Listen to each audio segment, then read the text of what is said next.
Hello, everyone, and welcome to the Business of Giving show at prconnectionsradio.com, the voice of new media. My name is Guy Dawson, and I am your host. I am the executive director of the Cause Marketing Chamber of Commerce. And today I am here speaking with Carl Dimailig. He is the chairman of the board of the Cause Marketing Chamber of Commerce and also an entrepreneur who helps a lot of nonprofit organizations and others through his business endeavors. Welcome to the show, Carl. Thank you for having me, Guy. And as a member of the Cause Marketing Chamber of Commerce, what is your role as the chairman of the board? Ooh, you're quizzing me. Well, I make sure the progress of the chamber keeps moving forward, expanding on the services we provide our members, and also with the nonprofits within our community, so that we have more to offer, not only just business owners, but charities. Yes, the Cause Marketing Chamber of Commerce is an organization that brings businesses and nonprofit organizations together to strengthen the community. And in terms of being a part of this, this is a relatively new chamber that's still in development. But for you, what has it meant to you being a part of the creation of this new organization that supports giving? I was surprised that it even existed. I mean, we all know that charities exist. We all know businesses exist. But this is the first chamber I've seen where the goal is to collaborate with a for-profit and a for-purpose type charity. So it's been really nice seeing the types of connections we've been able to help businesses make. And even recently we had an event where one of our chamber members, she provides insurance, pet insurance, which sounds odd to me already, but she called it televet medicine, which anyway, I'm getting off topic, but while she was promoting her business at the event, she also invited a charity that provides like a safe haven for dogs, especially if they got hit by a car, had surgery. They take them in, help them recuperate, and then help them get adopted. And no one would have known, I shouldn't say no one, I didn't know the existence of that charity until our member brought them on to help promote both of them. So it's nice to see the unfolding of these collaborations with the community. And what has your experience been being the chairman of the board? Is this the first time you've had an opportunity to be in this role with an organization? It is, which is why I was reluctant at first to accept, because I have never run something like this before. I happen to be doing the exact same thing the chamber promotes, so I figured, well, why not? And I thought I didn't think it'd be easy. I didn't think it'd be super difficult. But I thought, well, this just seems like a nice logical step that the universe put in front of me, that I might as well step into it. Yeah, and you've been doing an outstanding job, Carl, and I really appreciate your commitment to nurturing these businesses and nonprofits that we're working for. And it's definitely something, being a part of something like the Cause Marketing Chamber it's definitely a heart-oriented endeavor, because you really have to be committed to what it is that you're promoting. Have you found that to be your experience?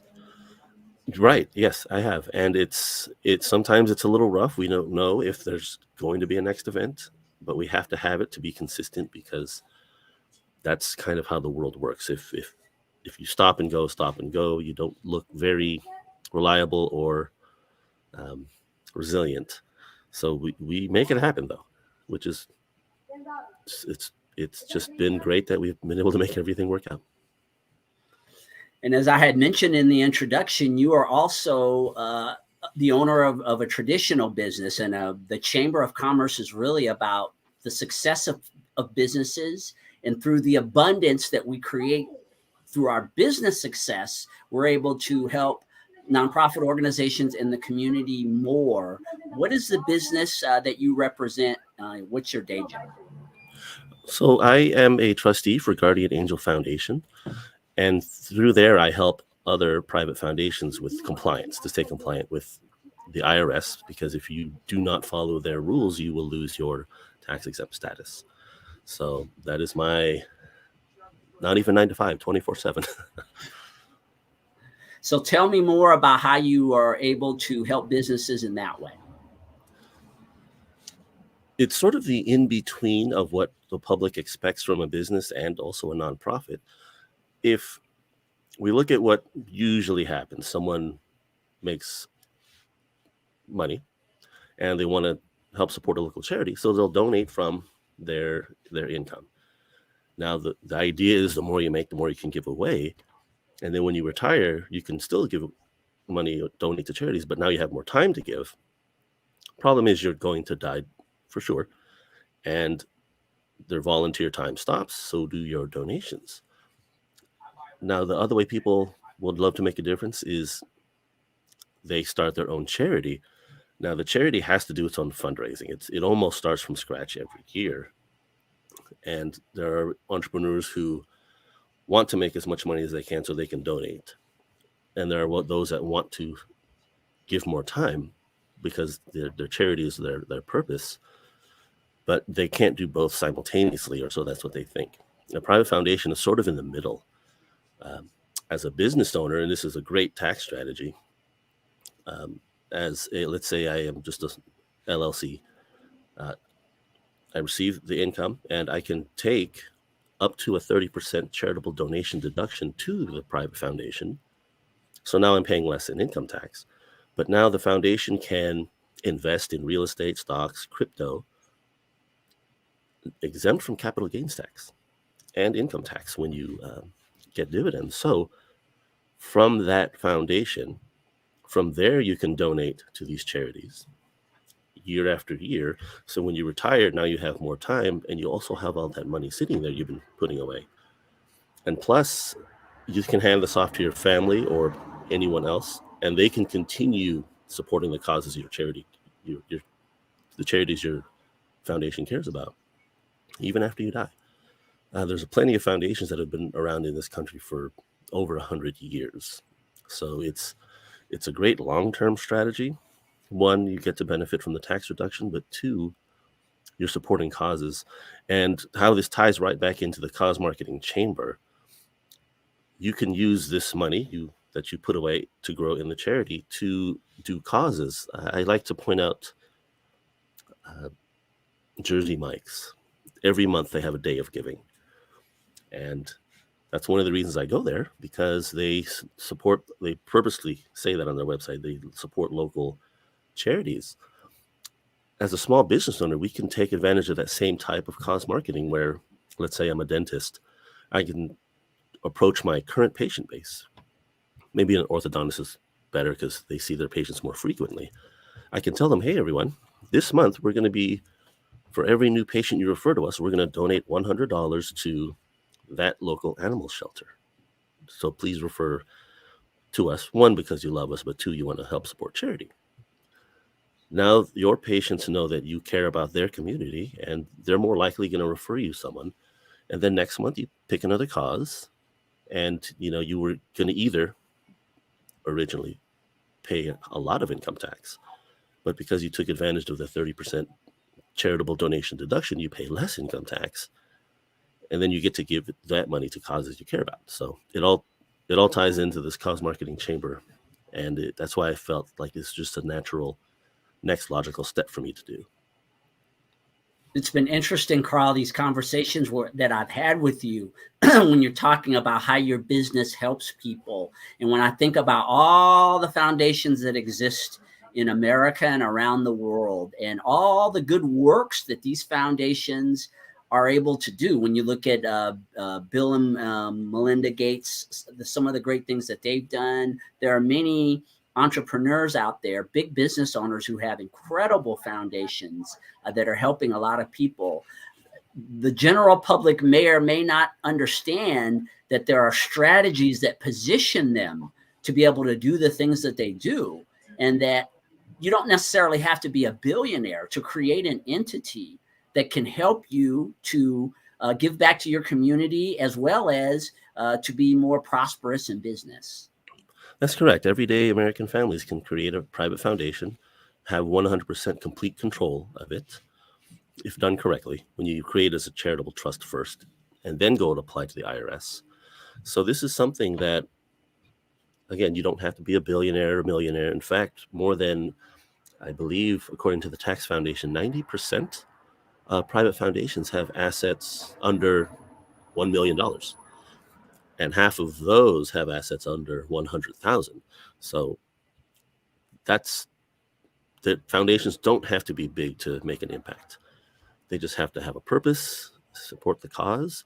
And the reason I think people think you need to be a billionaire is because those are the ones you hear about on TV. But, right. And I guess that's your job, is to educate people that it's not always about being the super millionaire, that if you truly have a cause that you believe in and you're in business, that you can make the same strategies that the super wealthy people are using can also work for you to be able to make sure that a mission that you're passionate about receives funding that you want to give it. Yes. And if you think about it, if your goal was to be a millionaire, wouldn't you get there faster if you had to pay less income tax? So that's why I sometimes promote this as a tax strategy, but you have to, it's called an expenditure rule. You have to give a certain amount of that private foundation assets to causes. Otherwise, you lose your tax exempt status. So you can pretty much pick anything that falls under 501c3, scientific, religious, charitable. Could be art, support veterans causes, support animals. And people, deep down, they want to do that anyway. It's just that they have to make a living first. And that's why I found this is a nice in-between that, pretty much anyone can create. Yeah, very interesting business that you're a part of. And what I wanted to learn more about, Carl, is, have you always been someone who is service oriented? I mean, has this been a pursuit of yours throughout your life, is being committed to causes? I wouldn't say always. My first driving factor is, am I going to be able to eat? But then when all your basic needs are taken care of, it's so much easier to help others after that. I did grow up with, fundraising. I like a lot of people maybe sold chocolates door to door to fundraise for your school.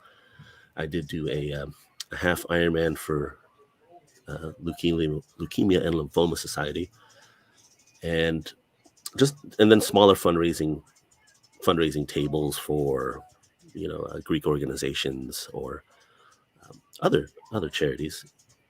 And it's interesting now that I'm running a private foundation. It's not fixed on what cause that the foundation supports. It can choose among any of those listed. So this year I could support a veterans organization. Next year I could support a wildlife preserve, or we can support both at the same time that year. It's just, it's not locked in the way a public charity is.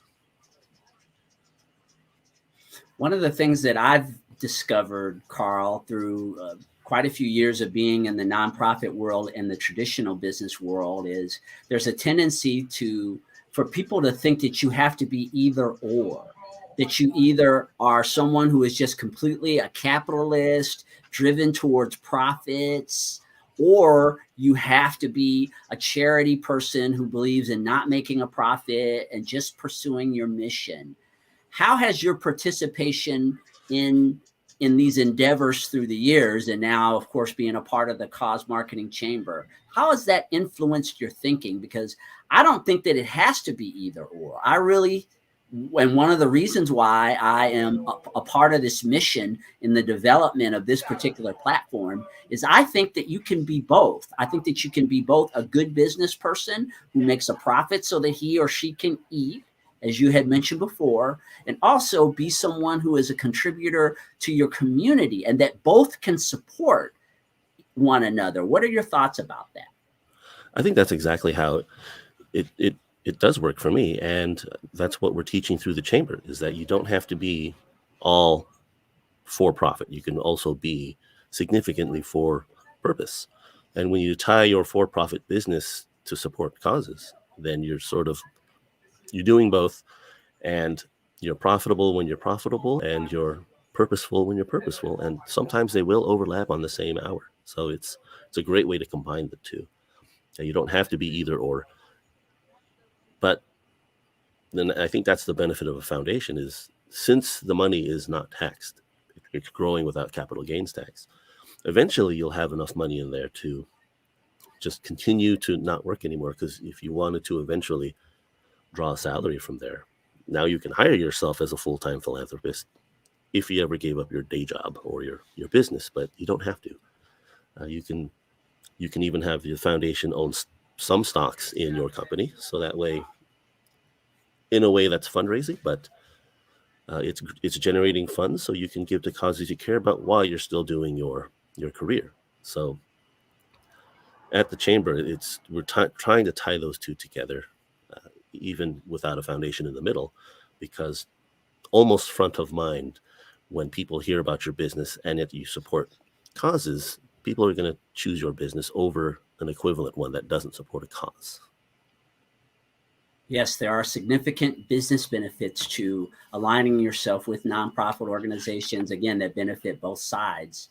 What are some of the nonprofits that you've been involved in? I know you had touched on a couple of them. Are there any others that you see as being nonprofits that are really bringing a lot of value to the community? Do you mean the ones that the foundation supports, or just that I've seen while I'm walking around town? Yes, just you specifically, in your opinion, what are some great nonprofits out there?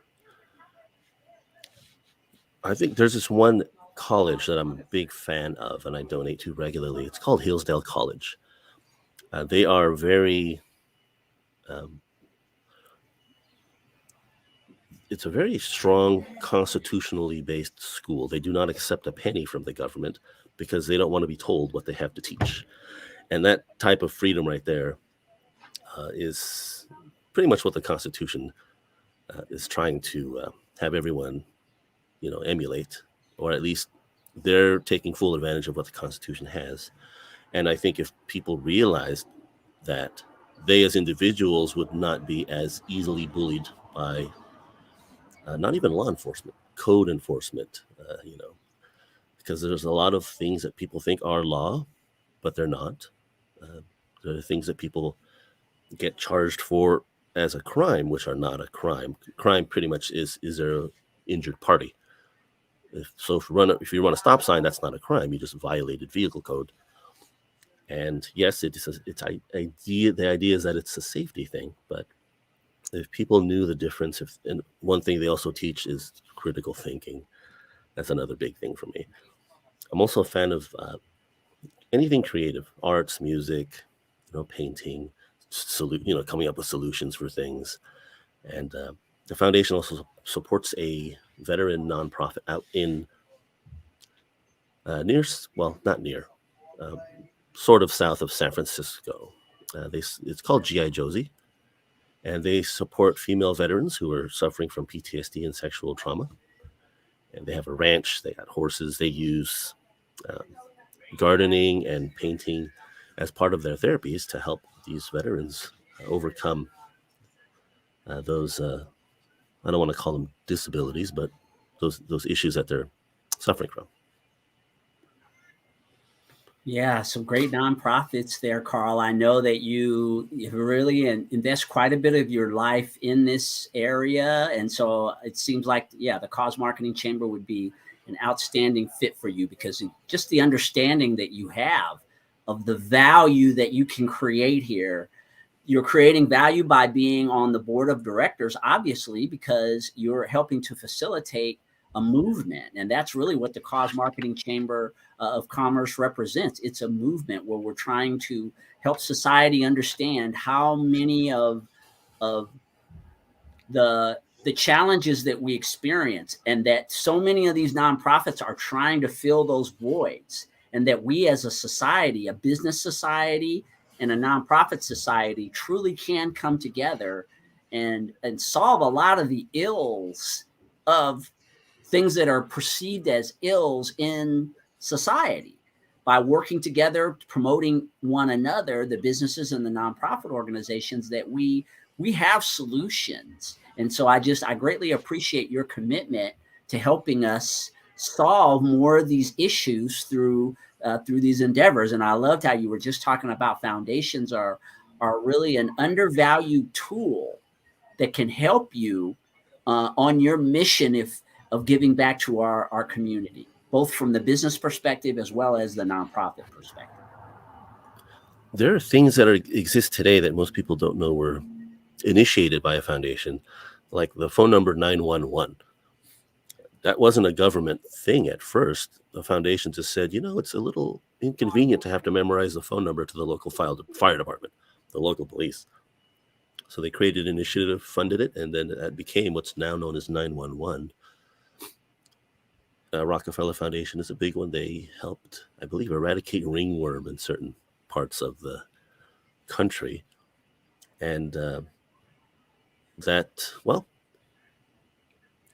a lot of things. I'm trying to think of some other things that foundations started.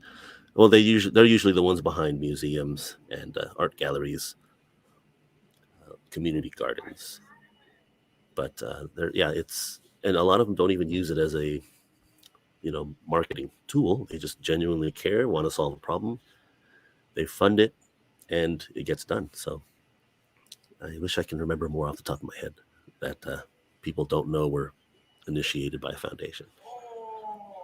Yeah, well, that's what we're here for, Carl, is to educate people again about the mission that you and I are on with this Chamber of Commerce. And what is your vision, both for your business and for the things that you're doing with the Cause Marketing Chamber of Commerce in the future? Where do you expect all of this to lead? Well, I personally would like to help create more foundations everywhere. I mean, if you can just imagine how much good you can create when, one, yes, now I'm paying less in income tax. Two, it's funding a private foundation. But three, you can collectively, as several foundations, create a much bigger movement locally, especially since you don't have to ask government permission to make a difference. And now you just have more foundations working together, more funding, and you can really change things that you don't like in your city, or improve the conditions. Or if there's you can just pretty much do what you want as long as it benefits the community. And I would like to see that idea of not just foundations getting together to uplift the community, but more charities supported by foundations, so they don't have to always rely on fundraising. But if the Cause Marketing Chamber can hit major cities throughout the U.S., it'll help speed up the information, the idea that businesses and nonprofits can work together perfectly. Well, we again greatly appreciate your endeavors, Carl, not only as a chairman of the board of the Cause Marketing Chamber of Commerce, but also the grassroots things that I know that you are doing every day to support this mission, to grow your business and give back. And if people want to reach out to you to learn more about how you can help them with forming a foundation or any other services that you may have to offer them, how can they get a hold of you? Yes, they can find me on my website. That is the World Wide Web www. That just takes too long to say. GuardianAngelAdvisors.com. So advisors is spelled with an E, not an O. Guardian Angel, ADVISERS.com. And you'll find out a little bit about foundations and a couple other related business services that we offer. It was an absolute pleasure to interview you, Carl, and we thank all of you for tuning into the Business of Giving show, sponsored by the Cause Marketing Chamber of Commerce. Stay tuned. We're going to be doing regular broadcasts of the Business of Giving, and we're going to be interviewing members of the Cause Marketing Chamber of Commerce, as well as other people who are engaged in cause marketing in different forms, philanthropy, contributing to your community through business. Stay tuned and have a wonderful day.